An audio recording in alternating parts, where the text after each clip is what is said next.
오늘 저희가 맥추감사주일로 모였는데요. 맥추감사주일은 하나님께 이 말 그대로 하면 보리추수로 감사하는 절기라고 하는데, 성경에서 보면 실은 밀추수, 첫 밀추수를 하나님께 올려드리는 절기가 맥추절입니다. 네, 하나님께서 이 이스라엘 백성들에게 오늘 본문 말씀이 맥추절을 너희가 가나안 땅에 들어가면 지키라고 하시는 말씀을 오늘 우리가 함께 읽은 건데, 하나님께서 이스라엘 백성들에게 세 가지 절기를 특별히 명령을 하십니다. 이 세 가지 절기는 너희 중에 모든 남자는 꼭 내게로 와서 얼굴을 보일지라 하셔요. 근데 그때 그 남자는 나오라고 하는 것이 실은 그 가정의 대표로서 나오라고 하신 것이기 때문에, 사실은 그 남자뿐만 아니라 이스라엘 백성이라면 꼭 3번 절기 때 내 앞에서 얼굴을 보이라 이렇게 하시는 절기가 구약에 3가지 절기가 있습니다. 그것이 무교절, 맥추절, 수장절입니다. 무교절, 맥추절, 수장절. 출애굽기 23장 14절 이후로 보시면 제가 읽어드릴게요. 너희는 매년 3번 내게 절기를 지킬지니라. 너는 무교병의 절기를 지키라. 내가 내게 명령한 대로 아비벌에 정한 때에 이래 동안 무교병을 먹을지니 빈손으로 내게 나아오지 말지니라. 또 맥추절을 지키라. 이는 내가 수고하여 밭에 뿌린 것에 첫 열매를 거둠이니라. 수장절을 지키라. 이는 내가 수고하여 이룬 것을 연말에 밭에서부터 거두어 저장함이라. 내 모든 남자는 매년 3번씩 주 여호와께 보일지니라. 그래서 제가 감리교 목회자로서 매년 시험을 치르거든요. 목사 안수 받기 전에. 그래서 시험을 치를 때 이 문제가 나와요. 그래서 외우는 방법이 무맥추 이렇게 외웠습니다. 무맥수. 그래서 무교절, 맥추절, 수장절. 여러분도 한번 해보세요. 무맥수. 네, 무맥수. 네, 여러분 이 3가지 절기를 하나님이 특별하게 여기세요. 그래서 예수님도 유대인으로 이 땅에 오셨는데, 그래서 복음서에 보면 이 맥추절, 수장절, 다 6월절, 이 무교절이죠. 하나님께 나아가는 절기로 예수님도 지키신 절기입니다. 근데 여러분 이 절기 앞에서 우리가 질문을 하나 할 수 있습니다. 이 절기들이 지금 이 시대를 사는 우리와는 무슨 상관인가? 특별히 맥추절이나 수장절 같은 경우에는 저희가 농경사회를 지금 살고 있는 게 아니기 때문에 매달 이 샐러리를 받는 우리의 입장에서는 맥추 감사, 보리추수 감사, 또 수장절은 한 해 농사를 마무리하면서 드리는 감사, 이게 이 시대를 사는 우리에게는 꽤나 먼 느낌으로 여겨집니다. 그리고 이게 우리에게 어떤 의미인지 잘 붙잡기가 어렵기도 합니다. 근데 여러분 아셔야 해요. 이 무교절, 맥추절, 수장절은요, 지금을 사는 우리에게도 동일하게 하나님께서 기억하여 지킬 절기로 우리에게 명령을 주신다는 거예요. 왜 그런가? 이 3가지 절기가 다 하나님의 구원 사역과 매우 밀접하게 연결되어 있습니다. 첫 번째, 무교절은요, 6월절과 연결되어 있는 거예요. 6월절 아시죠?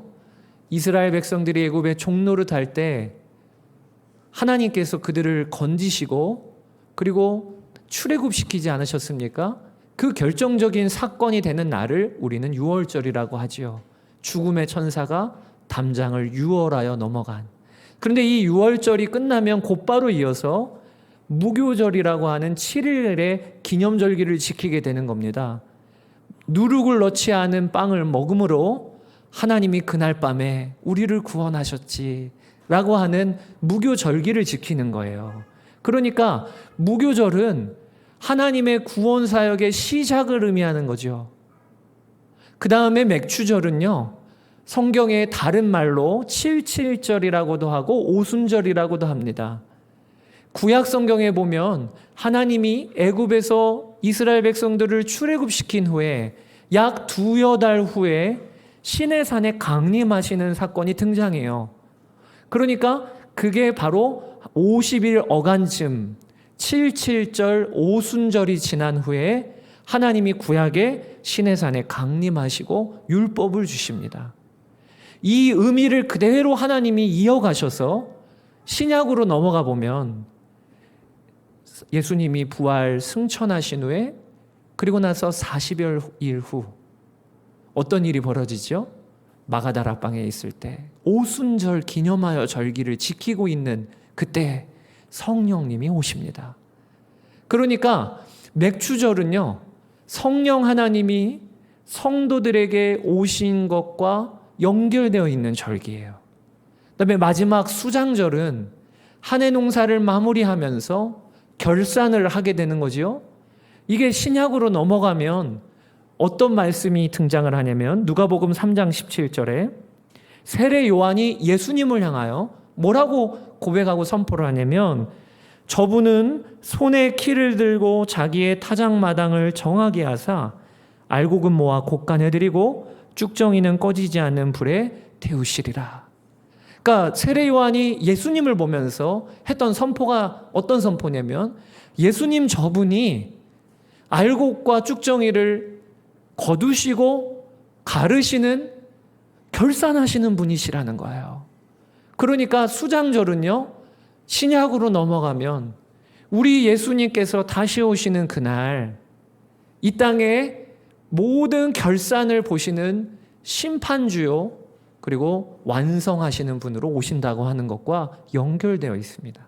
그러니까 여러분, 구약에 너희 남자는 3번 내게 나와 절기를 지키라, 빈손으로 나오지 말고 내게 와서 얼굴을 보이라 라고 하셨던 무교절, 맥추절, 수장절은 그대로 하나님의 구원 사역과 연결되어 있으며 그런 의미에서 이 시대를 사는 우리에게도 마땅히 지켜야 할 절기로 우리에게 주어진 거죠. 오늘 그 말씀을 여러분들이 꼭 붙드시게 되기를 바랍니다. 저는요, 1년에 매일매일이 주와 동행하는 것이 특별하지만 그럼에도 불구하고 저에게 참 특별한 2달이 있습니다. 첫 번째는 1월 달입니다. 1월 달. 1월 달에 제가 저희 아내와 만난 달이에요. 그리고 저희 둘째 딸이 태어난 달이기도 하고요.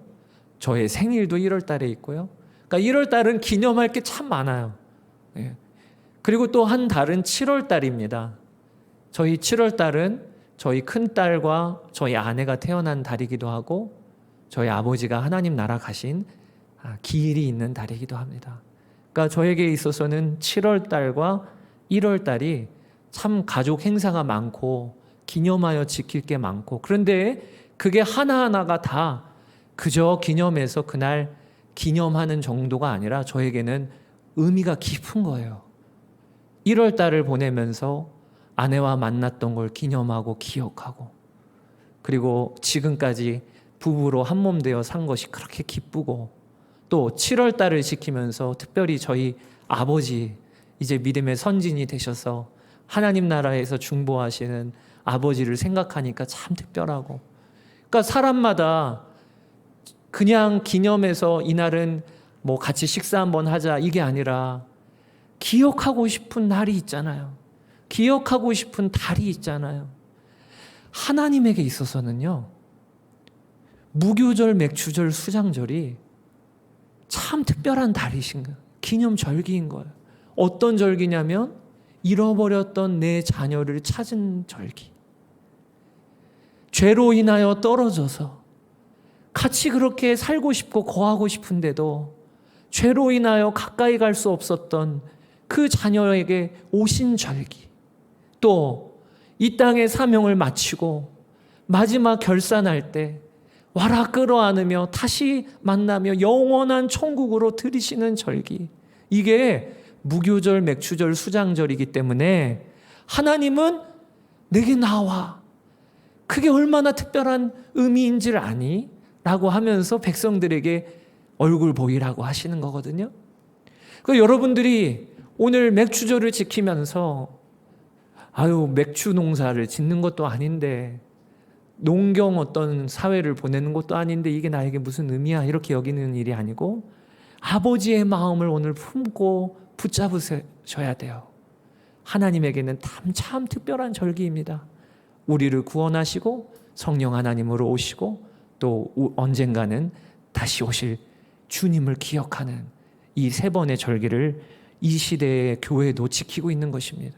그래서 오늘 맥주절을 맞이하여 우리가 참 중요하게 붙들 질문이 하나 있습니다. 그것이 무엇이냐면 이 맥주절 절기에 하나님이 날 구원하심이, 그리고 내가 하나님 나라 백성 되었음이 감사가 되십니까? 어떠세요? 이게 기쁘십니까? 오늘 이 자리에 오기까지 분주하고 바쁘게 한 주간 살다가 오셨지요. 그런데 오늘 말씀에 맥주절은 어떤 의미인지, 주님이 오신 절기라는 거예요. 이 말씀 앞에 서 보니까 오늘 예배드리다가 보니 내 안에 감사와 기쁨이 그 이유가 있고 찬양할 근거가 충분하구나 라고 마음의 변화가 일어나고 그게 내 마음의 결론이 되어지는 그런 역사가 오늘 예배 가운데 하나님께서 디자인하신 예배라고 전 믿어져요. 그렇게 되시기를 축복합니다. 제가 아는 어떤 한 아이가 있는데 그 아이는 지금 중학교 고학년이 되었습니다. 근데 그 아이가 초등학교 3학년쯤인 것 같은데요.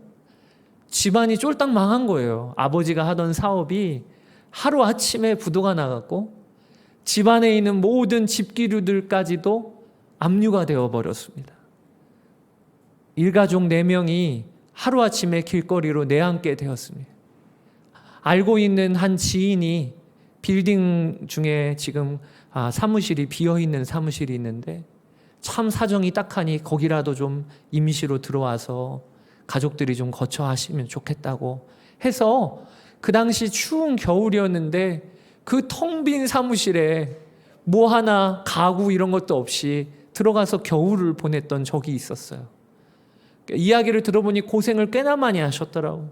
난방, 따뜻한 잠자리 보장이 안 되니까 그렇게 추운 겨울을 특별하게 보내면서 화장실에서 볼일을 보면 그 뒤처리하기도 참 어려운, 그러니까 초등학교 4학년, 3학년 되는 이 여자아이에게 있어서는 그게 얼마나 감수성이 풍부하고 민감할 나이일 때인데 얼마나 고생이었겠어요. 근데 겨울을 지나고 새 학기를 맞아서 학교를 갔는데 이 여자아이 짝꿍이 되어온 친구가 엄마 아빠가 새롭게 가방을 사주신 거예요. 그리고 이모가 필기류를 예쁜 것으로 해서 그렇게 새 선물로 받아왔더랍니다. 첫날 가서 같이 앉았는데 옆에 있는 아이가 자랑을 아닌 자랑을 하는 거죠. 새 가방도 보여주고 또 필통도 보여주고. 그런데 그에 비하면 이 여자아이는 너무 초라한 거예요. 지금 집도 없고 그리고 하나도 안정이 안 돼 있는 상황이니까. 그러니까 그거 보면서 이 아이가요 그렇게 속상하더래요. 근데 참 감사한 게 이 어머니 권사님이 아들, 딸을 데리고 신앙교육을 잘 시키셨어요. 매일 저녁 예배 드리면서 기도도 같이 하고 예수동행일기 가족방을 만들어서 아이들과 함께 일기를 쓰는 가정이었어요. 근데 이 아이가 그날 그 친구의 가방과 그리고 이 필기록을 보다가 속이 상해서 하나님께 원망을 했답니다. 하나님, 저희 집은 왜 이렇게 가난해요? 저희 집은 왜 이렇게 못 살아요? 하나님께 원망의 마음이 들더래요. 근데 그때 하나님이 이 아이에게 말씀을 주셨다. 그리고 그것을 저녁에 하루를 마무리하면서 예수동의 일기에 기록한 것을 그 다음날 어머니 권사님이 저에게 오셔서 목사님 이것 좀 보세요. 저희 딸이 어저께 이렇게 쓴 거예요. 그래서 제가 알게 됐어요. 하나님께 원망할 때 하나님이 주신 마음이 이렇게 하나님이 말씀하셨대요. 세미야, 너는 돈으로도 살 수 없는 것들을 다 갖고 있지 않니? 집에 들어가면 함께 웃을 수 있는 가족이 있고 가족이 모이면 행복하고 함께 예배할 수 있고 친구들의 우정이 있고 걷고 뛸 수 있는 건강이 있고 이 모든 것이 다 돈으로 살 수 없는 것들이란다. 돈으로 살 수 없는 모든 것을 내가 내게 주었단다. 이걸 이렇게 일기에 쓴 거예요. 제가 그 일기를 읽다가 깜짝 놀랐어요. 두 가지. 하나는 이 어린 아이가 정확히 주의 음성을 듣는 것에도 깜짝 놀랐고, 또 하나는 그 일기가 그대로 저에게 하시는 말씀 같더라고요. 왕나가 너는 돈으로 살 수 없는 모든 것을 다 받은 자 아니니? 이런 마음을 하나님 주시더라고요. 여러분, 오늘 우리가 예배의 자리에 나와 있다고 하는 것은요, 다 주셨다는 거예요. 하나님이 전부인 아들을 내어주시고, 그리고 하나님의 영이신 성령님이 아예 내 마음에 와 계시고, 나는 결론이 불투명한 사람이 아니고 하나님 나라 백성으로 영원한 하나님 나라가 우리 삶의 결론이에요. 이게 우리잖아요. 그러니까 오늘 우리는 하나님께 감사하기가 충분하죠. 이 일을 잊고 살면 안 된다고 하심으로 하나님은 우리 성도들에게 고난주간도 지키게 하시고 맥추절도 지키게 하시며 그리고 추수감사주일도 지키게 하시는 겁니다. 저희가 하나님 나라 가면 그때 우리가 지금 감사하는 제목들은요, 다 빛을 발합니다. 건강한 거요? 하나님 나라 가서 건강한 거 누가 자랑하겠어요?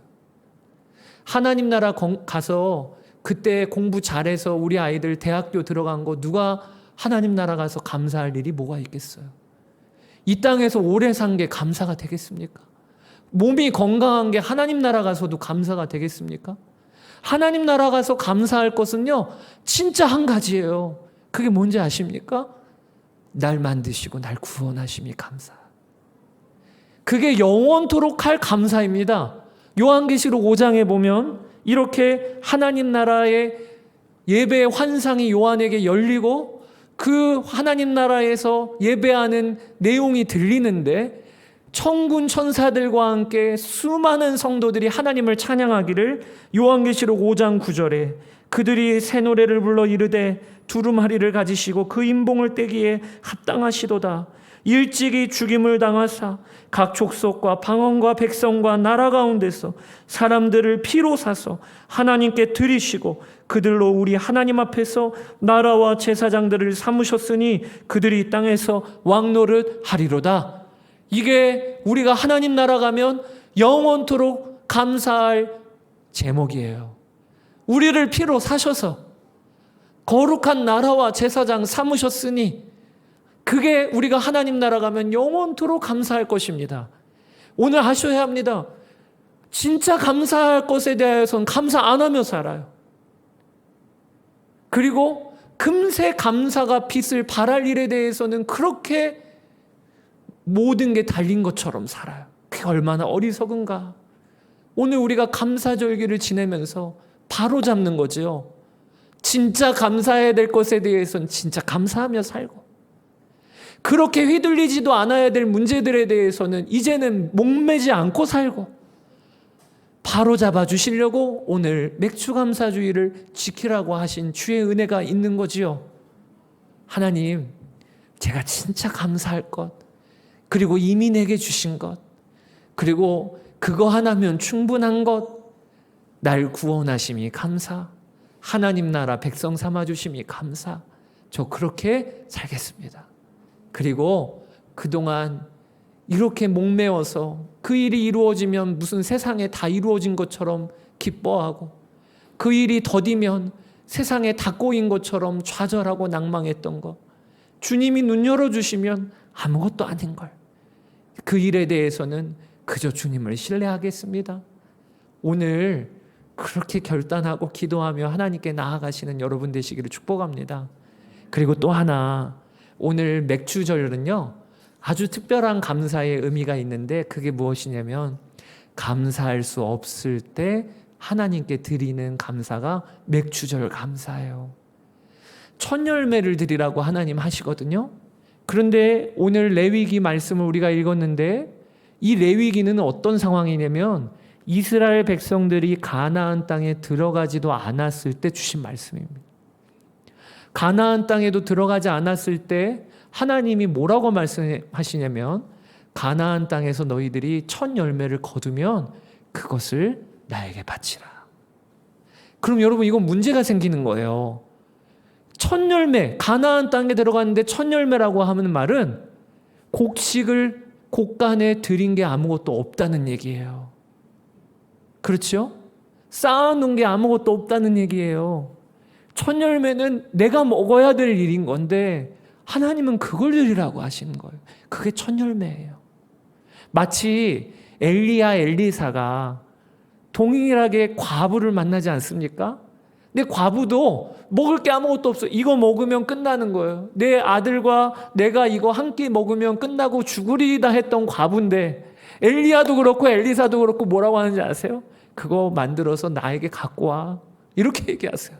아니, 가정에 좀 쌓아둔 게 있으면 조금이라도 나눠서 드릴 텐데 이게 전부인데 이거 드리고 나면 아무것도 없는데 하나님은 이상하게 우리의 삶에 그런 상황에서 감사하라고 하실 때가 있어요. 첫 열매라고 하는 것 자체가요, 상황이 좋을 때가 아닙니다, 보통. 아이도 첫 아이가요, 낳아서 키운다는 게 보통 일 아니에요. 둘째, 셋째가 뭐 쉬운 건 아니어도 첫 아이 키울 때하고는 좀 다르죠. 첫 월급도요, 가장 어려울 때 첫 월급이에요. 근데 하나님은 첫 열매, 가장 어려울 때, 그때 감사하라고 하시네요. 왜 그러실까요? 하나님이 믿음을 주시려고 하시네요. 가나안 땅에 들어가기 전에 이스라엘 백성들은 광야 생활 40년 하지 않았습니까? 그런데 그때 이스라엘 백성들이 어떻게 먹고 살았습니까? 매일매일마다 하나님 만나로 채워주셨잖아요. 다음 날을 살 때 걱정하지 않아도 내일은 하나님이 밤새 일하셔서 광야에 만나를 펼쳐놓으시고 이스라엘 백성들은 그저 그 다음 날 일어나면 만나를 거두어 드리며 하루하루를 살지 않았습니까? 가나안 땅에 들어가도 하나님이 그렇게 책임지시겠다는 거예요. 첫 열매를 거둘 때, 그거를 바칠 때 하나님이 왜 바치라고 하실까? 광야에서도 내가 너희들을 먹였던 것처럼 가나안 땅에 들어가서도 너희들은 내가 책임질 거야. 이것을 이스라엘 백성들이 경험하게 하시고 그 믿음을 부어주시려고 하나님은 첫 열매 감사를 바치라고 하시는 거예요. 사랑하는 여러분, 오늘 이 예배의 자리에 나오신 여러분들 중에 진짜 감사할 수 없을 때가, 지금 진짜 찬양할 것이 없을 때다, 그런 마음과 환경, 상황으로 나와보신 분 계십니까? 하나님이 오늘 맥주감사주의를 통해 말씀하세요. 지금이 진짜 감사할 때야. 믿음으로 감사할 때야. 이 감사는 하나님이 진짜 귀하게 받으십니다. 하나님 나라 천군 천사들은요, 흠모하는 감사가 있어요. 그들은 영원히 하나님 나라에서 하나님께 찬양하고 감사합니다. 그런데 천군 천사들은 몸이 아플 때 감사하는 감사 못해요.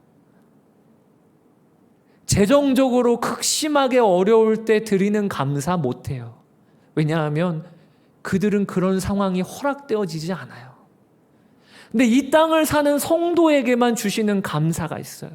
그게 뭐냐면 몸이 아픈데 드리는 감사. 재정적으로 무너졌는데 하나님께 올려드리는 찬양. 이 찬양은요, 이 땅을 사는 육신을 입고 있는 우리에게만 허락된 감사예요. 믿음으로 드리는 감사죠. 하나님이 전부라고 고백하는 감사죠. 이것은요, 이 땅에서 그런 감사를 많이 하잖아요. 하나님 나라 가면요, 고백하고 회상할 게 너무 많아요. 그러면 아마 천군 천사들은 다 부러워할 겁니다. 나도 그런 감사 한번 해봤으면 좋았을 텐데. 이게 얼마나 귀한 감사인가요? 하나님은 우리의 삶에 어떨 때 이런 감사를 드리라고 하세요. 믿음을 주시려고 하심이고 다시 세워주시려고 하심이세요. 그거 봐, 그거 봐. 내가 너의 모든 걸 책임지는 아빠 맞잖아. 내가 너를 책임지고 인도하고 세우는 너의 아버지 맞잖아. 여러분, 그런 감사가 여러분 삶 가운데 필요한 분이 있다면 오늘 하나님께 진짜 감사하세요. 예수동행교회가 맥주감사주의를 참 특별하게 보냅니다. 하필이면 왜 2주간에 김승혜 목사님도 확진되시고 성도들도 2주간에 이렇게 확진된 성도들이 많을까요? 아마 하나님께서 진짜 맥주 감사주일 보내게 하시려고 그러신 것 같아요. 감사하고 또 찬양하고 할 수 없을 것 같은 상황인데 오늘 온라인으로 다 감사하고 각자의 자리에서 하나님 감사해요. 찬양해요. 돌아보면 다 하나님의 은혜고요. 앞으로도 하나님의 은혜로 이끌어 가실 걸 믿어요. 이렇게 예수동행교회에 맥주감사주의를 특별하게 보내시려고 하나님이 이렇게 상황을 열어주신 거라고 전 여겨줘요. 상황을 막으신 게 아니고 상황을 열어주신 거죠. 제가 아는 한 청년이 있는데 그 청년은 진짜 훤칠합니다. 키도 크고요. 미남이에요. 모든 거 다 잘해요. 찬양도 잘하고 악기도 잘 다루고. 그런데 어느 한 날은 저한테 와서 자기의 고민을 이야기하는데 우울증 진단을 그 주간에 정신과 병원에서 받고 그리고 약을 먹고 있다는 거예요. 그 부모님도 믿음이 참 좋은 신실한 분이고 그리고 이 청년을 그 선교지에 단기 선교사로 보내서 거기서 훈련도 받게 했던 참 귀한 믿음의 집안이에요. 그런데 자기는 내적으로 다 무너져 있는 거예요. 왜 살아야 되는지 이유를 모르겠고 그리고 또 우울한 게 도무지 통제가 안 되니까 약을 먹지를 못하면 그러면 밤에 잠이 안 오고 그래서 누구에게도 말을 못하고 심지어는 그 부모님께도 이런 속사정을 털어놓지 못하고 저한테 찾아와서 목사님 저 어떻게 해야 될지를 모르겠어요. 어떻게 풀어야 될지는 모르겠어요. 저도 보면서 참 마음이 안쓰럽더라고요. 정말 푸르른 하루를 살아야 할 청년일 텐데도 저렇게 우울하게 약을 먹으며 그 약 기운으로 버텨야 된다니까. 그래서 제가 붙잡고 기도하다가 제 책꽂이에 꽂혀있는 책 한 권을 집어들어서 건넸어요. 근데 그 책이 뭐냐면 일본의 내성마비 시인인 미즈노 겐조가 쓴 감사는 밥이다 라고 하는 책입니다.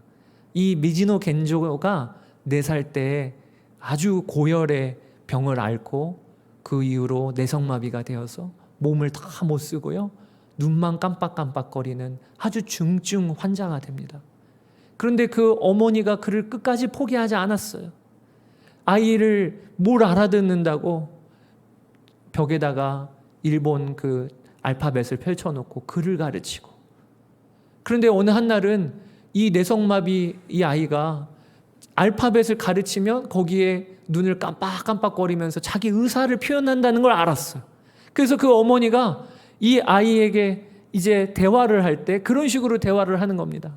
말을 하면 어떻게 대답을 해야 될지를 모르니까 알파벳을 가르치면 그거에서 눈을 깜빡깜빡거리면서 하나하나 받아 적어 나가면서 대화를 했던 거예요. 그리고 나중에는 이 미즈노 겐조가 시를 씁니다. 글을 써요. 그 누워 있으면서 몸 하나 움직이지 못하면서. 그게 시집으로 1권, 2권 출판이 되다가 일본 전역으로 알려집니다. 그리고 한국에도 번역이 되어서 나온 거죠.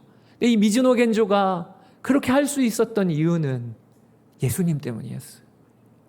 그 어머니가 일본 땅에서도 드문 그리스도인이었어요. 아이와 함께 기도하고 하나님이 너를 사랑하신다 이러면서 시를 썼는데 그 시 중에 이런 시가 있습니다. 제목이 눈과 귀예요. 눈과 귀. 제가 읽어드릴게요. 내성마비로 모든 것을 빼앗겼지만 하나님이 눈과 귀만은 지켜주셨다. 말씀을 읽도록 말씀을 듣도록 말씀으로 구원하시기 위해. 이게 시예요. 그 미즈노 겐조의 고백이에요. 눈과 귀는 지켜주셔서 말씀도 읽고 듣고 말씀으로 구원하시도록 하나님이 지켜주셨다. 이 감사한 거예요. 제가 그 형제한테 이 책을 건네면서 약속을 했어요.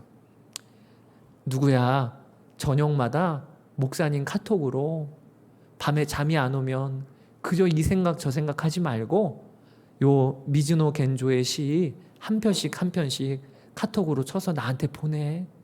새벽 1시여도 괜찮아. 3시여도 괜찮아. 그렇게 해서 보내라고 해서 그날부터 이 미즈노 겐조의 시가 저녁마다 저한테 오는 거예요. 그러면 저도 읽으면서 은혜되더라고요. 읽으면서. 그런데 어느 한 날, 한 달 정도가 지나서 문자가 왔어요. 뭐라고 왔냐면 그 형제가, 목사님 정말 신기합니다. 한동안 가정에 어려운 일이 있어 마음 중심 잡기가 너무 힘들고 괴로웠습니다. 그런데 오늘 오후부터 이유 없이 마음에 기쁨이 가득해지더니 아무 일 없었다는 듯이 기뻐하며 지금 부모님과 함께 있습니다. 지금도 마음에 기쁨이 가득해 말씀 보는 것도 좋고 찬양하는 것도 즐겁습니다. 이렇게 갑자기 이런 기쁨, 평안이 찾아오는 이건 뭔가요? 하나님의 선물인가요?